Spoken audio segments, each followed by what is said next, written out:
Tới thao livestream rồi. Hello everyone. I'm back again after a day of procrastination.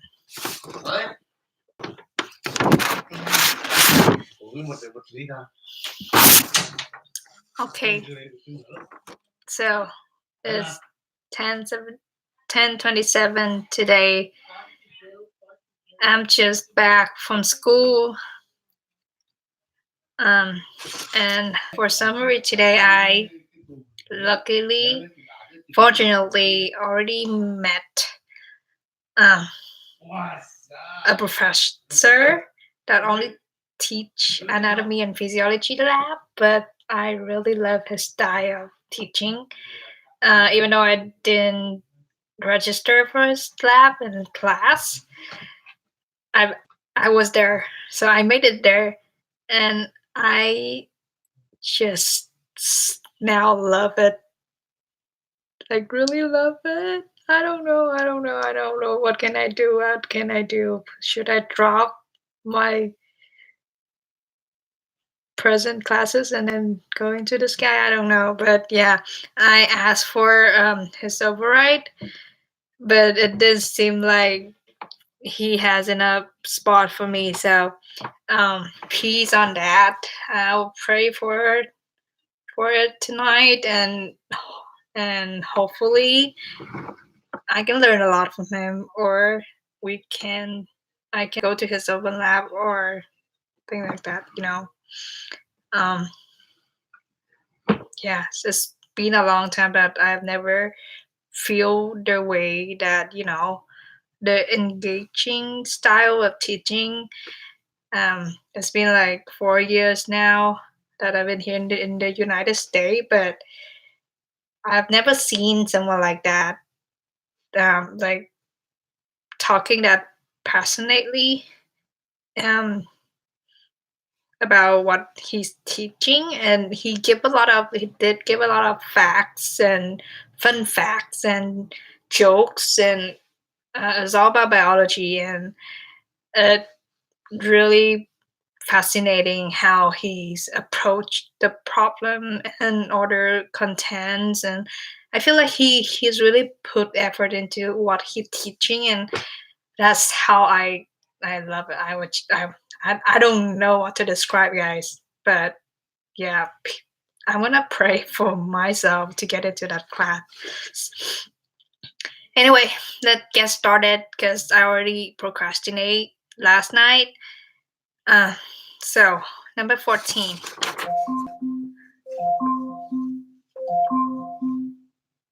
What was that? Alexa just making sound, guys. Oh my god, oh. Hey Alexa. I already know my reminder. Here is your next reminder. Waking up and study anatomy every weekday at 7 a.m. Heard that? Okay. Alexa, stop reminder. Okay, Alexa. Been really helpful. Yes. And pretty. I don't know that. It's a compliment. Come on. Okay, number 14. In general sense, how easy is that the body maintains homeostasis. So, for like honestly, I didn't really prepare for this sheet, which is 3 and 4, covering 14 to 26. So, just forgive me if I read off their book like this, but I guess it's gonna help you guys and also me to learn a little bit instead of keep procrastinating again. So forgive me, guys. I'm gonna just read off the book for some of the question that I didn't get to. But I guess the word is more. What is the term for it? It's more reliable that way, right? Reliable.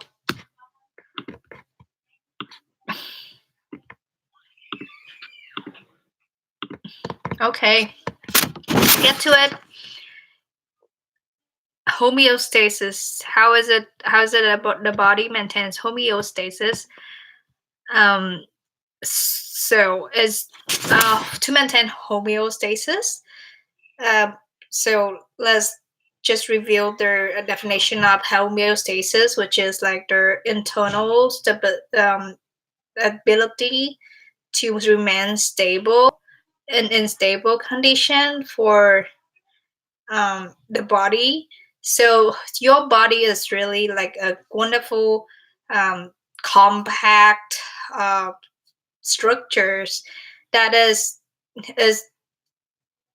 it doesn't fluctuate like to adjust or to be balanced with outside with environment temperature and pressure, and then by that it means that it can do three things. First, can detect changes. Second, it can activate the mechanism to oppose the change. And third, it lead to so it's help body to maintain stable condition. So that was like that three main thing that homeostasis do. And for this question is asking more accurately about how is the body maintain homeostasis. So exactly what is the name? What are the names of those mechanisms? Um, so the book set is by negative feedback, um, and in that there are feedback loops. And in feedback loops, you get vasodilation or vasoconstriction. So that's the outline. Then their negative feedback, their feedback loops. Well, no, negative feedback, and then your feedback loop, and then feedback loop turn into two other branches right here. One is vasodilation and one is vasoconstriction. Vaso is like vessel. Dilation is like is expanding out. Your vessel is being dilated. And vasoconstriction is like your vessel narrowing down. So it's shrinking smaller. And dilation means expanding, dilating bigger. So, what is negative feedback? Negative, guys. Ne- not because it's named negative that it can only produce, it can only provide like is not negative is not the bad thing in here. So it's actually a really good thing. Um, feed good feedback because if there's negative, there would be a positive. But in this case, homeostasis, negative mean good, positive mean bad to your body. So it's a little bit conflict here. What your body and the medical term bring you into. But okay, so negative feedback is keeping a variable close to its set point. Um, so basically, the body senses a change and activates the mechanism. So a mechanism to just oppose that change. For an example, I would get that example that is really close to what we doing every day, which is like when you like the states when you just waking up from in the morning, you just wake up. So basically you just lying on your back, which is the supine position, right? Like lying on your back like this. but then when you wake up, you start standing up.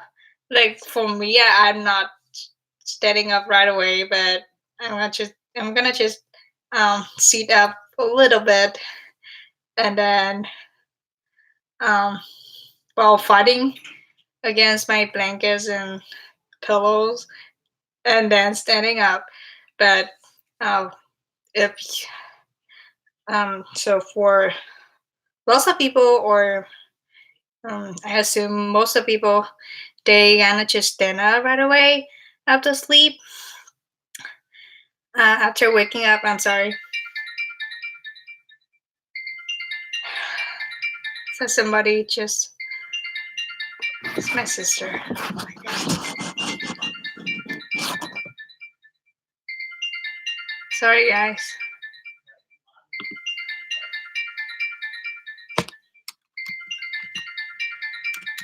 Okay, let's just. I'm just gonna finish this anyway. I'm just gonna finish this, guys. I'm not gonna distract right here, cause. Okay, so for example, it's like when you um raising up from bed, right? Standing up, then the gravity gonna um drain out the blood from your cranial area, which is your skull, your head, and your thoracic um, area, content torso. Um, so and heart. So then when it's happened, your heart sensor um, your heart sensor um, can censor that there lack of blood from the upper body area, the exhale area, um, and then that is when the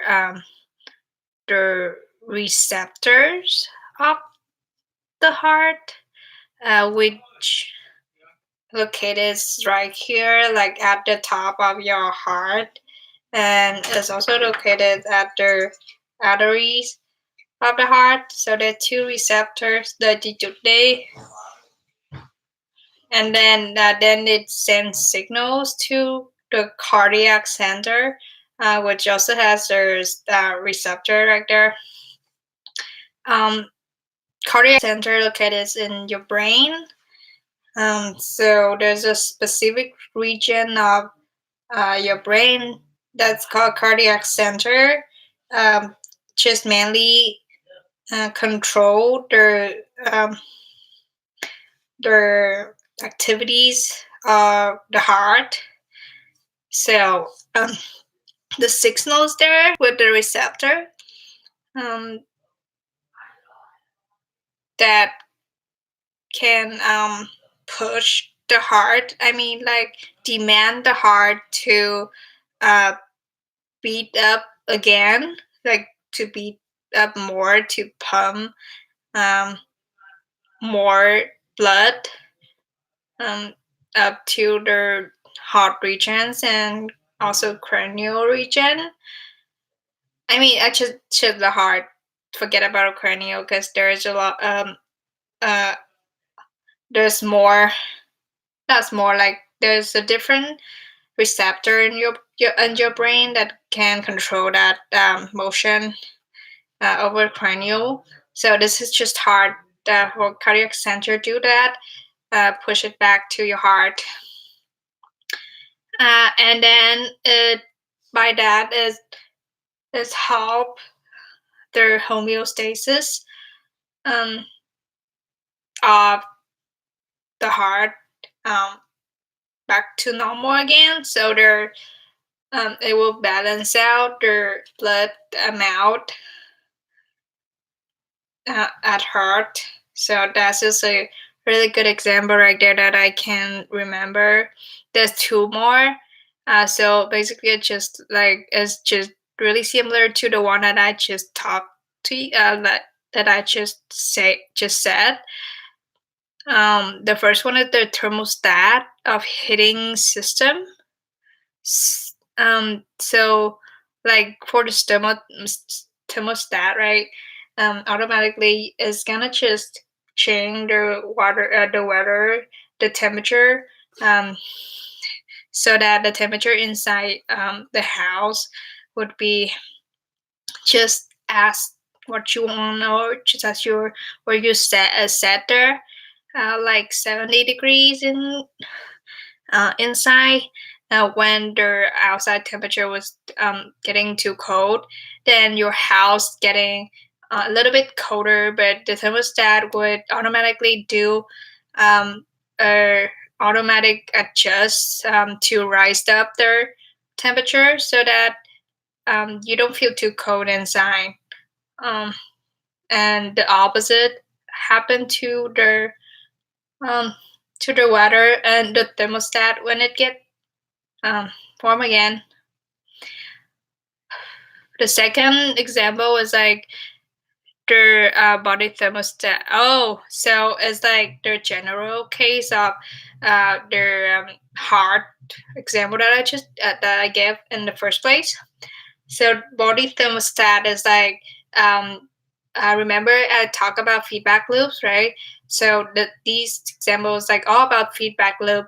Feedback loops for human body is like when uh, so their body is the thermostat, and the nerve cells in your brain work like the feedback loops, work like their on and off switch. So this is on, this is the off switch. Um, so the on switch is represent the vessel dilation, which is like they're expanding of your vessel. So when the temperature outside was like too cold, then it get cold on your skin surface, like the superficial surface area.